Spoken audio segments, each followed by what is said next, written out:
Hello students, welcome to the Company Law and Administration class. I am Professor Namrata Hampehori from Department of Commerce and Accountancy. So in previous video, we have started with our last unit, that is Global Companies and Ethical Practices, wherein we have seen the feature and meaning of the global enterprises along with its dimensions. Now in this class, we are going to see with the types of global companies. So here global companies are classified into the 8 part. First here is global company. So a global company means the companies which have invested and are present in many countries. That is, the product of that particular company or the product of that the service of that particular company is available in more than one country. For example, Coca-Cola. Right, so if you come to, like if you are in India, you are getting Coca-Cola, and even if you are in some other countries also, as a soft drink you will get Coca-Cola. In the same way, the product like Samsung phone, right, so Samsung phone is available here also and in other country also. So here the global companies means the company which market their products or services throughout the many countries, then that company is called here as a global company. So generally one corporate office will be responsible for this strategy, which will decide upon the volume and cost management and efficiency of that particular company. So this is called here as a global company. Next, coming to the transnational company. So here transnational company is also the company, also a business which is having business operation in more than one country. Here these companies are also known as transnational corporate organization, which will tend to have the budgets that exceeds those of small countries. So it is little similar to the global companies, wherein they operate in more than one country. Now next, coming to the MNC, that is multinational company. So we are very familiar with this word, right? So whenever we hear the name of some metro cities, we say that we go there for MNC, that is in job in multinational companies. So here multinational corporations are those companies which operate in the many country, and they adjust its products and services according to the each country. And a multinational company has a decentralized operations, like with the communication among like diversification. So here, to make it more clear, multinational companies, no, let us take an example, McDonald's, right? So we know that McDonald's is, when we hear this word, we get into the mind burger, correct? So it has, McDonald's is in almost every country. So but the menu card is differing depending on the culture of that particular country. No doubt the McDonald's is everywhere, but whatever menu card we are getting will differ according to the country's taste or the culture of the custom. So when it comes to the Israel, so Israel serve their kebab on flat bread rather than the hamburg in US and a pure vegetarian pizza in India, right? So in US you will get a hamburg, where in Israel you will get a kebab. Okay, that will be on a flat bread, and a pure vegetarian in case when it comes to India. So here company is one, but it operates in different countries, preferring on their preferring on the taste and culture of that particular country people. So here MNC, when it comes to the multinational corporations of the like software companies and all here, so they operate according to the requirement of that particular country. So yeah, MNC means here the company which operate in multiple companies, and they adjust their products and services into each particular country.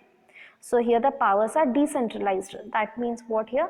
In which company they are operating, according to that the taste of the company will differ. Then coming to the next company here is foreign affiliate.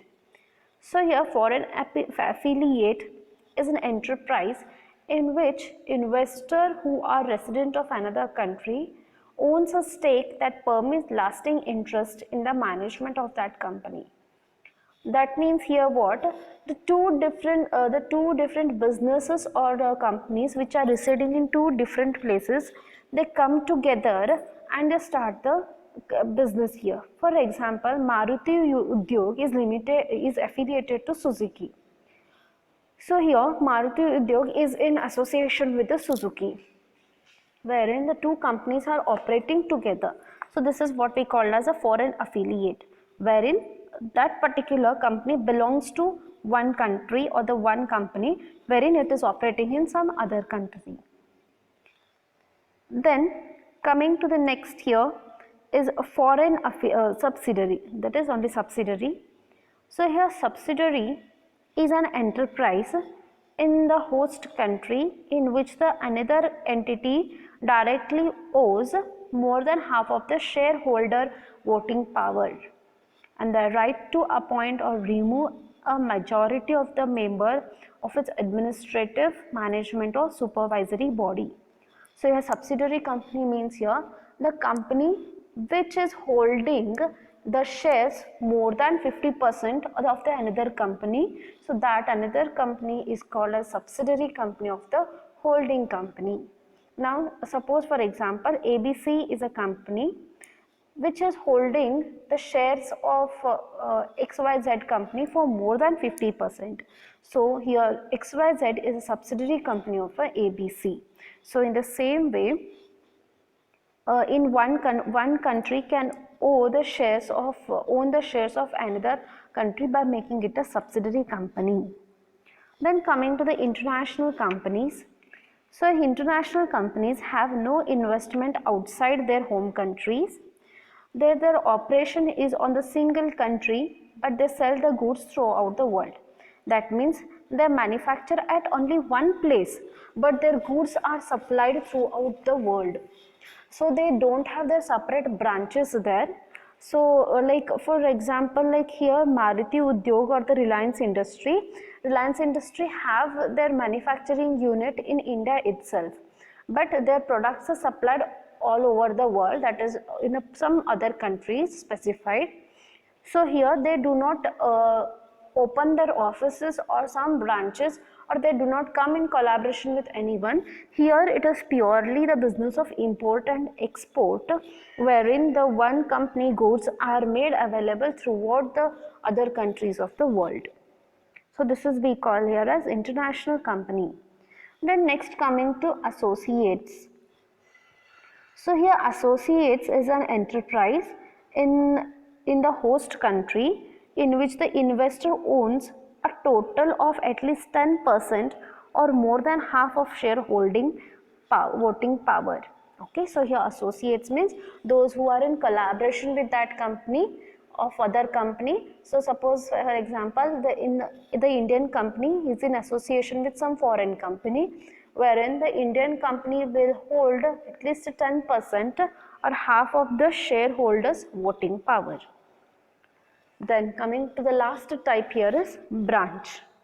So here the branch, like as the name itself, the company operating whatever operations are taking place here, the same it has a sub part, or we call it as a branch in some other country.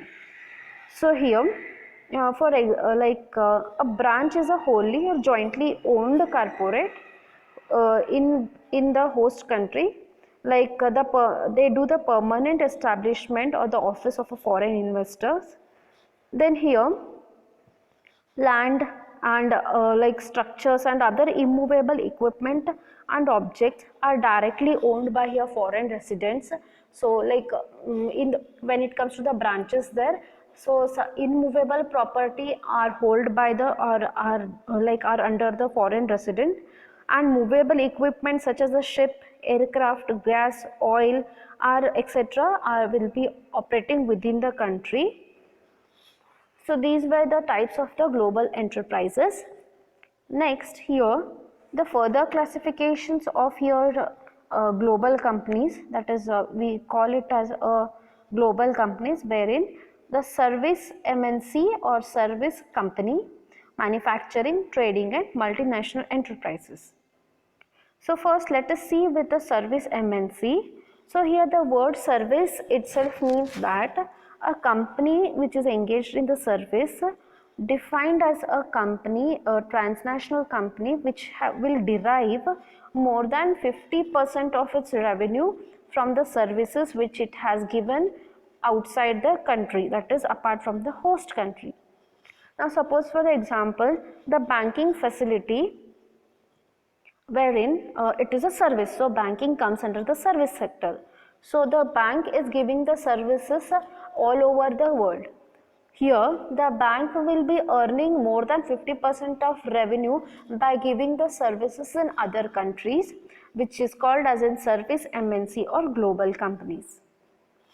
Then coming to the manufacturing, so here manufacturing is one which is derived at least 50% of the revenue or profit from its manufacturing activities. So here a host country which is manufacturing the products will earn its more than 50% of revenue by selling those products in some other countries. So here manufacturing, MNC, example are Toyota, then Tata Motors, then like cars, producing cars, etc., detergents, then Pounds cosmetic goods. So these are produced in one country and they are manufacturing in one country and they are sold in different countries. So here they will earn the more than 50% of revenue through the manufacturing of these products. Then coming to the trading. So here trading, again here MNC, which is derived at least 50% of its revenue from trading activity. So this is one of the oldest method wherein the trading takes place among the two different countries, that is of importing and exporting. For this example is Aditya Birla, then Walmart, then Spencer, Tata Steel, etc. Then coming to the next here is multinational enterprises. So multinational enterprises are the companies whose ownership is private, state or mixed and that operates in different countries. So here these enterprises have the private ownership. So here the example, like few are here state owned that operate globally. This is a reason that instead of multi-corporation, here the word multinational enterprises is used, which is the private owning of the company. So these were the classifications of MNC. Coming to the next here is administration of global companies. So administration means here looking out to the overall working of a company. So that includes international perspective. So when you are doing the business globally, so as a head person of a company or as an associate with the company, you should always think about the international perspective or the global perspective. So whatever the decision it is taken by the company, it is not only restricted to the particular country, particular place, but it is affected for the overall working wherever the company has its operations in the world. So here international and see that is here the manager working in a global company they need to have a global exposure. Here they cannot manage the operation in the different countries if they are not globally exposed. So here they should invest substantially in the right people who have a right attitude and experience to handle a global operations. Then adherence to the government regulations, that is sticking to the government regulations wherever you are working. Now suppose we have our business in USA, so we can't say that as it is our company only, so we are going to follow the whatever rules we are following in India. No, you have opened the branch there or you have a subsidiary in the other country, so you have to stick on to the rules of that particular country while you are dealing with those products, or when you are coming in contact with the business person of that particular country. So here the government policy has the major impact on the international businesses. So whenever it comes to the payment of tax and other certain things, it is compulsory that we need to follow the rules of the particular country in which we are opening our business. Then handling the workforce diversity. So here diversity means what here, as we are operating in different countries, so the different people of that country have the different culture and the workforce also differs there. So here as a global company hires the people belonging to the different culture, religion, language, race, gender, skill and values. So it is very important task to maintain the healthy communication and harmony between these team members. So different people, different way of thinking. So there should be a proper management and there should be a good communication between the team members. So which will create the healthy working for the company. Then coming to managing the cultural differences. So here it differs in the food, it differs in the habits, differ in buying behavior, languages, communication, taste, preferences, the religious belief, culturals. So all these have to be taken care when the global company intends to operate in a global world. So before you step into some other country for selling up your product and services, first thing is you should study the whole environment of that particular country, their people, their habit, customs. Then only if you produce or give a service according to that, then there is a survival for your company. Then next is creating and managing competitive advantages. So here competitive advantage means what here, like even you are producing Coca-Cola, okay, so let us take that even you are producing the chips, okay, and some other companies also producing the chips, but why people should select your company chips itself? So for that clarification, you should have some competitive advantage, that is you should have certain plus point, because of that your company is leading, so that is called here as competitive advantage. So that is possible for creating, that doesn't come automatically, you have to create that with the help of research and development team. So your product should be different from everyone, so that will be possible only when you do R&D, that is research and development work at the very efficiently. Then coming to the corporate ethics, so here ethics is very important, that is what is good or what is bad, what is to be done and what is not to be done. So an international business becomes successful only if the corporate ethics and moral values of a concern are based on social responsiveness.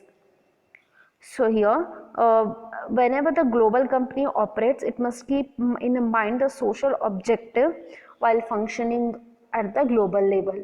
So the objective must be here clear, that is whenever you do in the business in any countries, your object must be, that is business must be done in the ethical way. So these were the points wherein the administration, that is how to look after the businesses when we are dealing with the global, these are specified points. I hope you are clear with this point. So the remaining part will be continued in the next class.